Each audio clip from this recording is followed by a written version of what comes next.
All right, thank you everybody for taking the time today. First, before we dive into discussing your research, if you could give us a quick introduction of yourselves and your background. Nick, if you'd like to start. Sure. Well, my name is Nick Murray. I'm a professor at the University of Nevada-Reno. I've been here for just about 2 years, and before that I was down in Georgia. I am the director for our neuromechanics lab here, and I take care of our sport-related concussion athletes. So our lab services a wide range of different types of mechanical assessments, biomechanical, neuromechanical, everything from basic ACL, gait assessment, all the way up to higher level neuroscience, where we do a lot of vision-based research and understand smooth pursuit and saccadic eye movements. One of the things that we have a unique role in Reno is that our lab provides the third-party independent verification of concussion. So we provide testing and full battery of assessments that are done by our highly qualified and trained staff that allows us to provide health providers with essential information about the injury itself and when it could be possibly safe to return to play.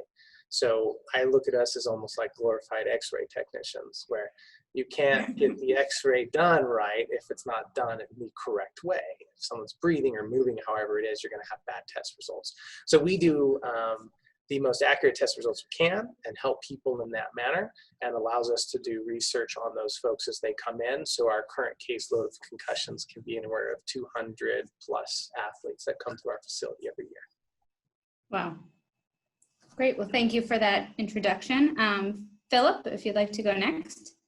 Good thing. My name is Phil Pavilionis. I'm a certified athletic trainer as well as a strength and conditioning specialist. I'm a full-time lecturer here at UNR, which I've been teaching the athletic injuries courses for going on 12 years now.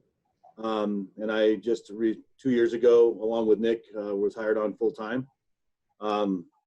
As he mentioned before, I'm a PhD student in the integrative neuroscience program here at the university. So I work with Nick down in the neuromechanics lab when we're not teaching courses, and he and I both teach a biomechanics course together on that here. Like you mentioned before in the past, I've been an athletic trainer, certified athletic trainer in the local here school district for, was actually 16 years, working at Reno High School. Again, from doing that, my interest as far as concussion research, being somebody who has had to assist in evaluation and return to play, and a lot of the things that I've been exposed to now since working in the lab have raised a lot of eyebrows as far as there's some kids I really probably shouldn't have returned as soon as I did. And so this is very eye-opening for me to really learn some of the more of the nuances of how the brain works and how it responds to injury. Sorry if you can hear that beeping. That's currently a crane outside of our office that's installing air conditioning that we didn't know. The perks of being remote and having. Yeah. Well, thank you, Phil. Maddie? So I'm Maddie Taylor. I am a first-year PhD student in the neuroscience program, as well as Phil. Is it in the background for you too? Yes, it is. Okay. I'm so sorry. No, that's okay. It's not your. I just got my bachelor's degree in kinesiology, which was how I first got into the neuromechanics lab in the first place. I also help out with day-to-day activities here. We do baseline concussion testing, and I also conduct my own research in the lab as well. So. Great. Well, thank you. Thank you, everyone. Now, if you could tell us about the research you've conducted evaluating tandem gait testing on subjects with sports-related concussions. If you could tell us a little bit more about the Tandem Gait Exam, background on how this has become a clinically accepted method to analyze post-concussion progress. Go ahead, Maddie. Okay. So our Tandem Gait assessment in initial baseline testing, and then when athletes return if they get a concussion. And we compare temporal aspects of each trial just in order to determine detriments on balance and coordination. if the concussion presents that. So we use this exam over other postural exams because we are able to replicate a dynamic task which can mimic what an athlete's doing almost every day, which is balancing, moving with coordination, agility, and stuff like that. So with an emphasis on coordination and balance, we can then see how badly a concussion is affecting these higher orders of the brain. Tandem Gait is also helpful because the other postural exams can be very subjective when you are manually recording them. And with our instrumentation, the Strideway, we are able to get standardized figures and values that we can then look at to analyze and compare to normative data, which is very helpful. It's slowly becoming one of the most widely used assessments alongside it, because there's a lot of prior tests that have been done in postural stability, and it's either heavy instrumented, force plate embedded in the ground, which is, everyone knows that's really not a portable tool, or if you're going to do something like the BESS for a clinical assessment, the balance error scoring system, which is, talk about the beginning of all of this from Kevin and Brian started it in UNC Chapel. They've done fantastic work on it, but subjectivity is a problem with that exam. And so we're always looking at ways to reduce the subjectivity and allow us to do the measurement more accurately. And so Tandem Gait really does add the diagnostic validity to that. And that's one reason why you can kind of see it popping up in the literature more and more as being a bit more of an accurate exam, along with the same thing that Maddie mentioned. It's way more indicative of sport behavior. Thank you. And so how exactly was this study conducted using the Strideway? So what we did was we used a combination of the vestibular ocular motor screen and the Tandem Gait exam to better measure what the effects of the concussion was. We looked at it more from, most of the other studies done were from 72 hours out from the injury. And we made it a point to try to get those subjects in 48 hours out to see, I get a little bit better measure of what the impairment was from the brain injury. So between doing the VOMs, that, and then following up with the Tandem Gait, we would see again from that what their symptoms were from the VOMs, and then kind of try to relate that to the Tandem Gait and how they were showing from a counting standpoint, how well they were able to do the Tandem Gait on the Strideway with the various different counting tasks we have them doing with that. And then the Strideway was very instrumental in getting an accurate time count on that. Typically on the Tandem Gait, you're using a somebody has a stopwatch, and it's really kind of variable in how they hit that stopwatch. We might miss a second on that. And that time on there is very crucial to, as far as the concussion resolves. If we don't have a good timestamp on that, then that's going to have a variability when it comes out. Are they okay to go back and play as far as the measurement goes? So the Strideway is very instrumental in that. I am also going to tell you from a patient education standpoint, and especially here's great for talking to coaches too. They say, well, what do you mean they're not ready to go back and play? And we can actually visually show them from the Strideway, the graph that goes across there. And you go, here's their baseline. And you can even just look at their feet. And pictures really help with people. People see a picture of something, they go, okay, I got you. I'm not going to argue with you at this point. But I'm seeing on a baseline how they could walk the line in a pretty steady pattern.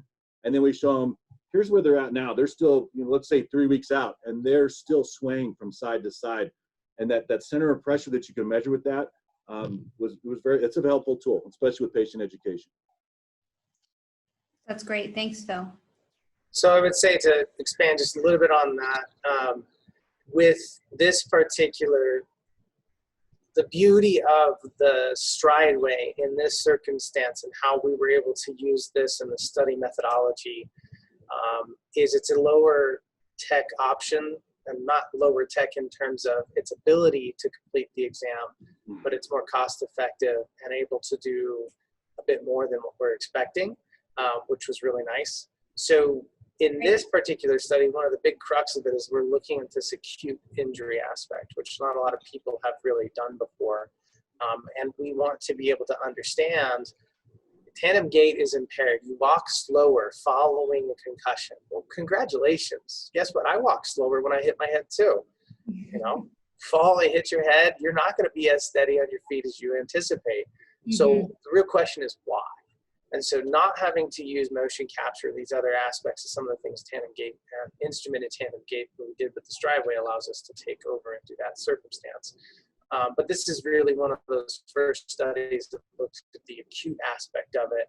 And we're relating really high, really sensitive exams to be able to determine if there's vestibular impairments or ocular impairments alongside this center of force trajectory. And so one of the main data analysis aspects is that we were able to take the center of force, which is essentially a pseudo center of pressure measurement, and we're able to measure the sway of the body in an anterior, posterior, and medial lateral direction. But one of the coolest things now is that we're able to do this during the turn. And so before, prior research have to marker somebody up and do a whole motion capture system on someone.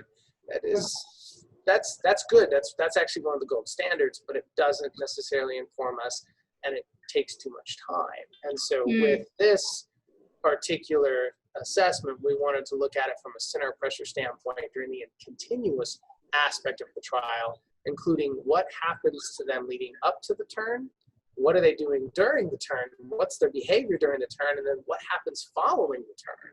And we actually really anticipated that following the turn, we would see the most deficits. And that actually wasn't necessarily the case, which was surprising.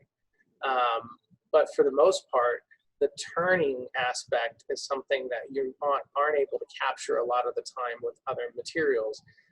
And so this particular study took advantage of that and using the center of pressure, which is an indirect measurement of the brain's ability to control the center of mass.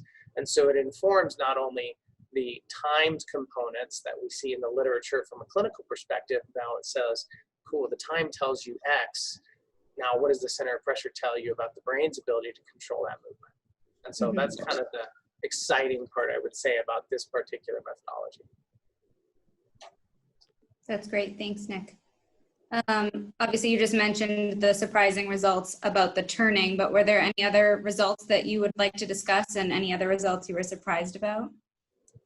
Sure. The main crux of our results were actually in support of a lot of the existing literature. And I think to date, for tandem gait, it's only really been around in the literature since about 2014. It's been there before, but heavily used now for the last 5 to 6 years.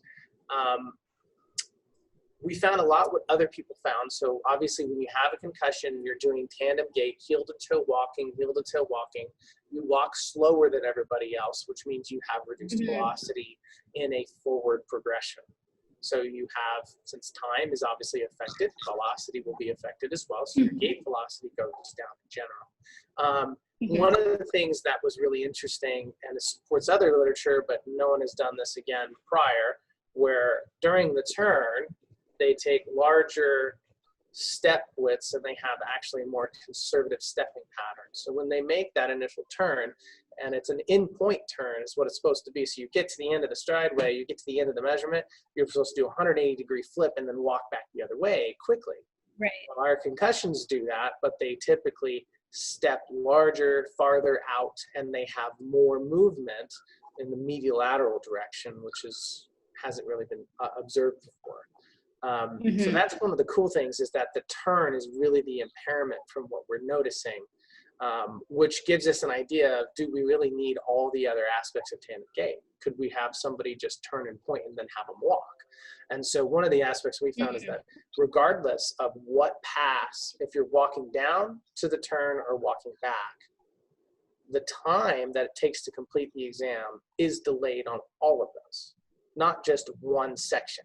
And so when we compared between groups, it may be, if we're talking test administration, everyone needs to have something that's a bit more efficient in what they do. And this exam, I would say, guys, help me out. It takes about maybe 10 minutes if we do it right.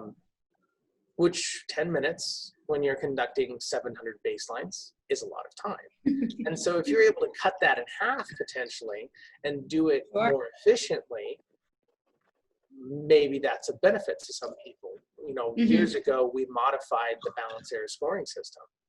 And then we found out, well, you don't need to do both the firm and the foam. And that helped test administration cut down so that we could study a few other things and actually do other assessments that may give us a bit more insight into the baseline behavior of an athlete. This is kind of indicating that because we're able to dichotomize what happens going to the turn, at the turn, and walking backwards from the turn, time is delayed in all of those facets, not just one. And so they walk slower in general through the entire assessment, which we figured, but can we then pick out a certain area? Maybe we just have them start on point, do 180 turn, and then walk, and that should be sufficient, and it cuts out half of the measurement time.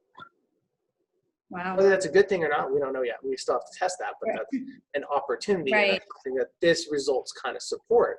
And for the average clinician, and I'm sure Phil can speak to this better than I am, that may be beneficial. Oh, absolutely, it would be beneficial. I'll tell you, if like, again, being in the high school setting, if I had to do a concussion eval, I got to find a block at least a half an hour, 45 minutes to do the concussion evaluation. And with you being the only one there, you know, at certain times, that's really hard to do at that point. And also getting into a quiet area to do that and those types. So if there's a way to shorten that up and still get an accurate, reading for that, I'm sure people would be very, would invite that, yes.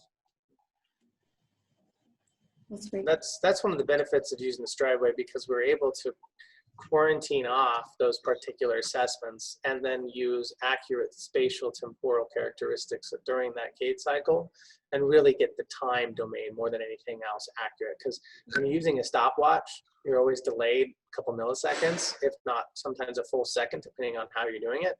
So if you try to do the first pass and then on the turn and then this, and this only can take, and an average person should be about 12 to 14 seconds. So it's not a fast, slow assessment. It's pretty quick, but you're trying to do that with and then record it. I mean, you're going to run into all sorts of issues there. Absolutely. Great. How did you find working with the Strideway? And is this something you might recommend to athletic programs, trainers, coaches at other universities? Why don't you take first stab at that, Maddie? So I really enjoy working with the Strideway. I think we get a lot of usable data from it. I also use the Strideway in addition to our baseline and concussion testing. I use it in a classroom setting as well.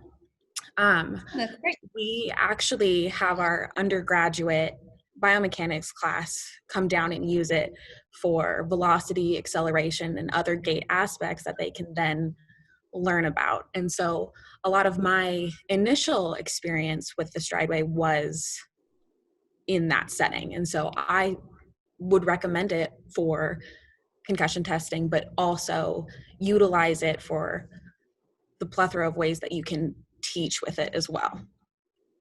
That's great. Phil? I'm going to say, as far as the interface goes, if there was a way to simplify the interface, as far as setting up, calibration, those types of things, initially we had some issues with that.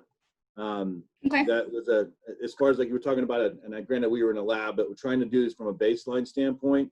One of the things that really slowed us down doing these baselines was calibrating the tiles, really not being sure whether step calibration or point calibration, you know, how much difference is that as far as accuracy goes, even though, yes, the step was probably supposed to be more accurate, but we had with that and the tiles, you may be aware of the tiles kind of wearing out or something, just not reading correctly. And then the actual interface on the computer was, it was kind of cumbersome as far as how many steps you had to go through before you could run somebody through a trial.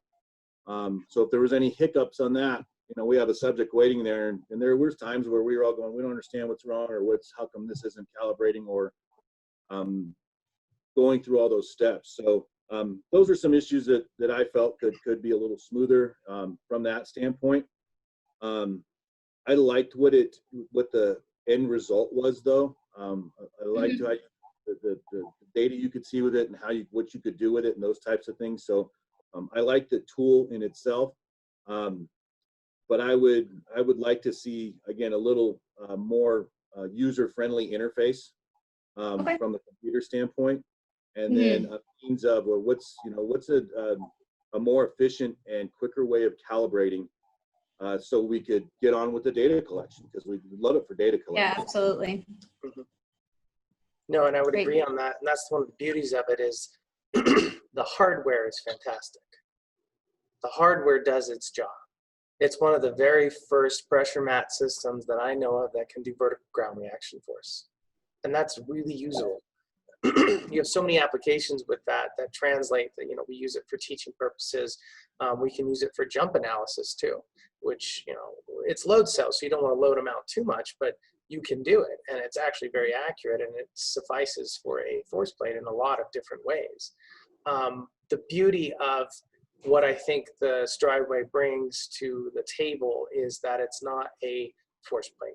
It's not a pressure mat. It is a combination of the two. And so if you want to do a gait assessment, you can do it. If you want to do someone's rehab protocol and actually understand the gait characteristics, you can do that. And you can also then analyze center of pressure, which is unique because you don't get that during walking.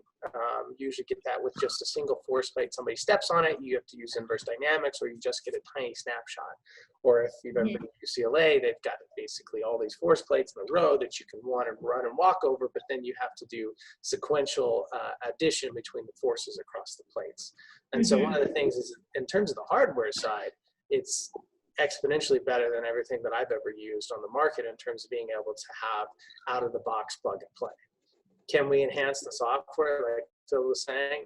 Absolutely. I think actually we need that. I think that the average person struggles with the ability to use that software without really specialized training. Even then, we got lost in, and so having modules for these things may actually be really, really important, helpful. Here's your concussion module. Here's your ACL reconstruction module. And so you can use these things with some prefab aspects that'll make it more accessible to the general clinician. And if we did that, I think that absolutely, I wouldn't put it in every single sports avenue. However, I would see it being more readily used in clinical spaces to where you can use this in such a way that it'll inform your ability to not only do concussion assessment, but your ACL reconstruction, your patellofemoral pain issues, your plantar pressure issues. And so it brings up a whole myriad of things when we're looking at the gait that it can do that's not just limited to concussion. I'd love to see this used more widely in other areas, like we do research in muscular dystrophy, and it's becoming a really high possibility that we could be using this for a marker of clinical trial success for a pharmaceutical intervention. So there's opportunities there that are abounding, I think, with the device. So again, hardware is fantastic. Software maybe just needs some testing out. But again, Strideway has been relatively only on the market and becoming heavily used in the last 2 to 4 years, if I'm not mistaken. So it takes time for those things to evolve into where we want them to be. Absolutely. No, and I think that's great feedback. I'm going to just kind of tail in on that. Nick, you reminded me that we had a high school athlete, one of our colleagues that instructs up here, his daughter was coming off an ACL reconstruction and wasn't really happy with the end rehab. And so we brought her in and we did a gait analysis on her with the Strideway. And the gait analysis, along with some of the musculoskeletal measurements we took, still showed she had a deficit on that side. And it was really helpful not only for our colleague, but also for the athlete. She's going, okay, because she was like, I'm going to go back. I'm ready to play softball. And we're like, we don't think so. And let's show you. So we were able to, that was a really useful tool for her to see what her deficit in her stride length and and showing what some of the things she still had going on with this ACL rehabilitation. And so again, it was a good tool for that.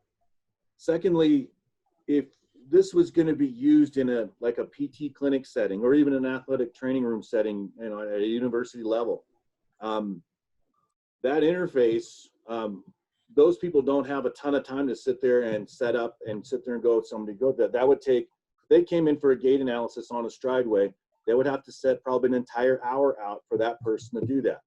They would also have to have one of their technicians learn how to set that whole thing up to be able to do that.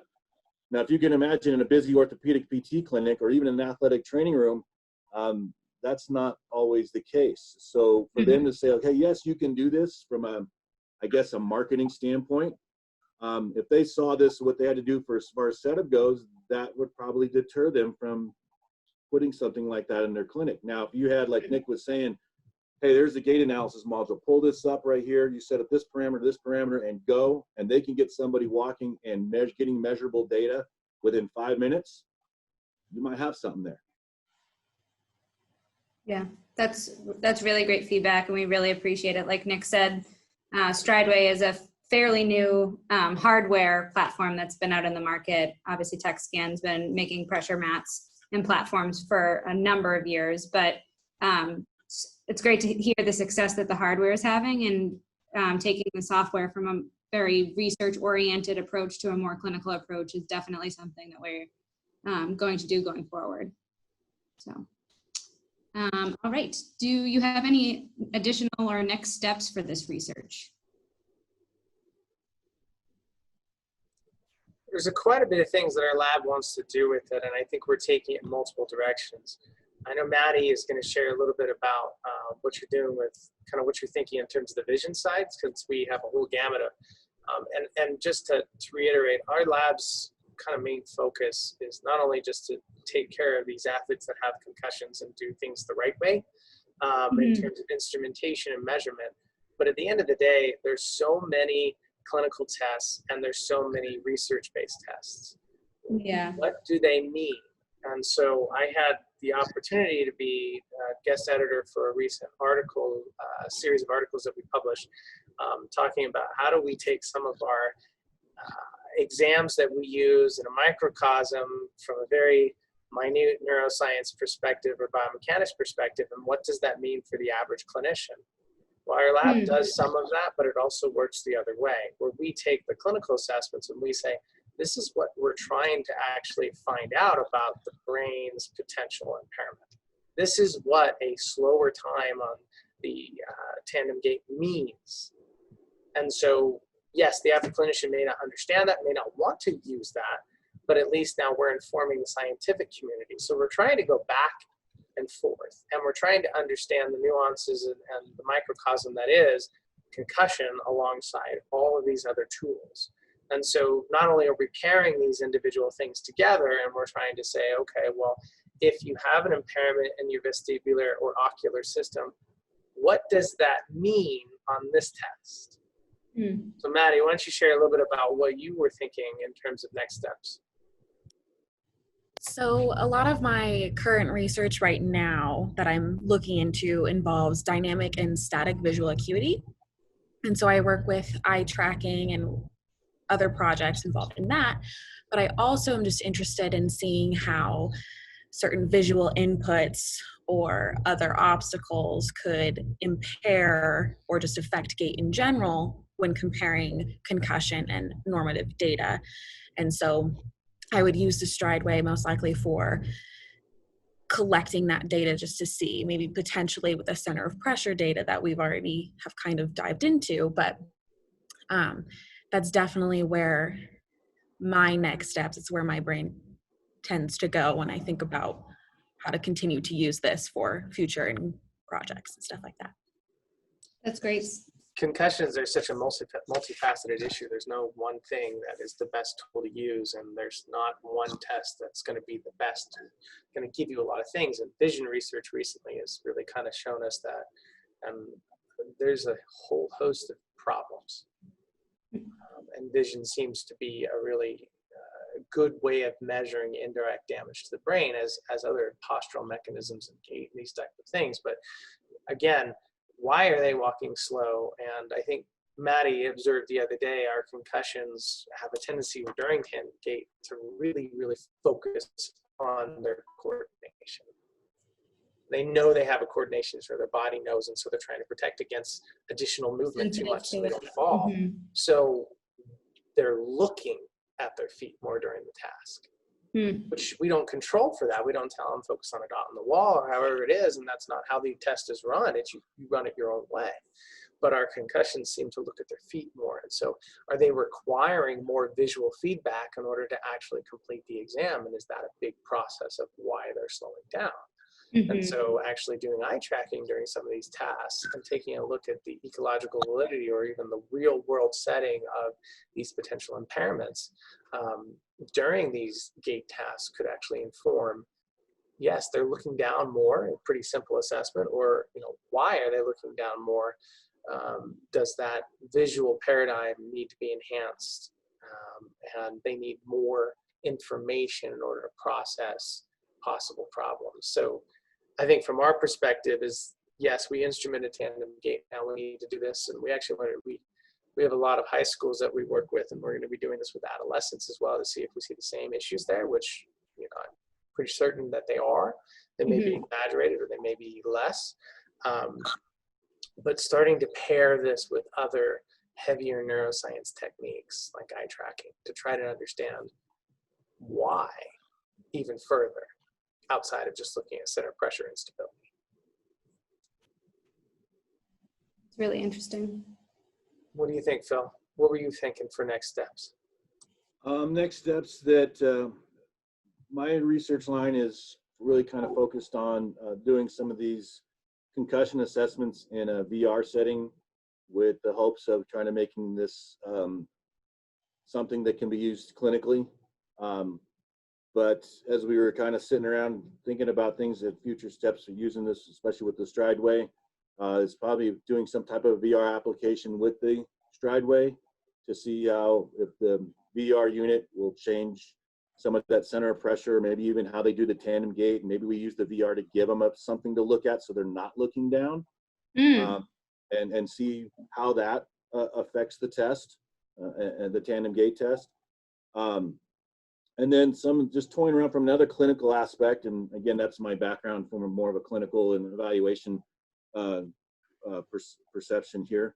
To even use like for low extremity measurement for athletes going back to play and like when they first get weight bearing after an ankle sprain, knee injury, injury, whatever, and we have them stand on the Strideway and we see how they're putting their weight through that particular limb. And then as they go through rehab, we do subsequent tests and say, at what point are your center of pressure equal on both legs? And that might be a discharge criteria where, like we told you about the ACL high school athlete, and nobody bothered to check that.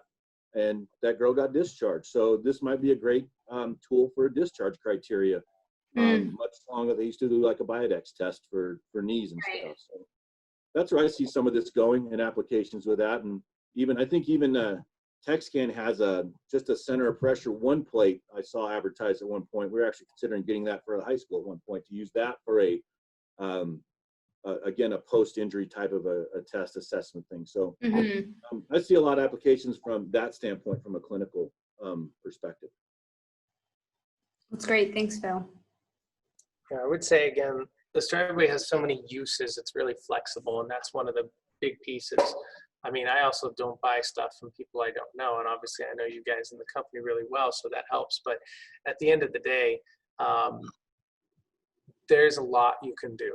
And it's flexible and it's portable to a certain extent. We had talked about taking this down to UC Davis even at one point to do some of our muscular dystrophy testing down there. It doesn't take too much. You just need a truck or you need a car that's got a back seat open. You can take it places. But at the end of the day, to have a flexible system that gives you these minute measures that you can measure, specifically center of pressure, is actually incredibly useful. And I think can be applied across numerous domains for biomechanics at a minimum. That's great. Thank you. Well, thank you all for taking the time today. We really appreciate it. work that the University of Nevada-Reno and all of you are doing is amazing, and we are glad to be a part of it. So thank you. You guys, it's fun. We appreciate the opportunity to share what we're doing, and hopefully we can start to create, no one, in terms of what we're doing up here, our goal really at the end of the day is not only to do good, solid research and to start instrumenting these things, but at the end of the day, we want to help people. And that's the primary goal. And I think that what we're doing and these studies starting to come out can really start to inform people a bit more and start actually getting some more help for these disadvantaged folks that don't really have a lot of help in this region area. And so that's something that I think needs to be noted on, is that, and especially, and I want to make a big plug right now because this is what I do when I get on camera. In the uncertain times that we live in, it's more and more important to take care of your athletes, whether we have sports or we don't have sports. And so if people are out here watching this and they want to do things in sports and athletics, or they're already doing things, don't forget your athletic trainers. They are your boots on the ground. You've got your students, you have all these people, you have all these awesome things, but don't forget about the Phils and the people who work with you in that capacity, because they are the health practitioners that will make a lot of these important judgment calls for getting your athletes back to play. And so don't ever forget those folks, and keep them a big part of your management team, because now more than ever in these uncertain times, we need everyone to be a part of the management process for concussion. Otherwise, we're not going to do it right at all. Absolutely, well said.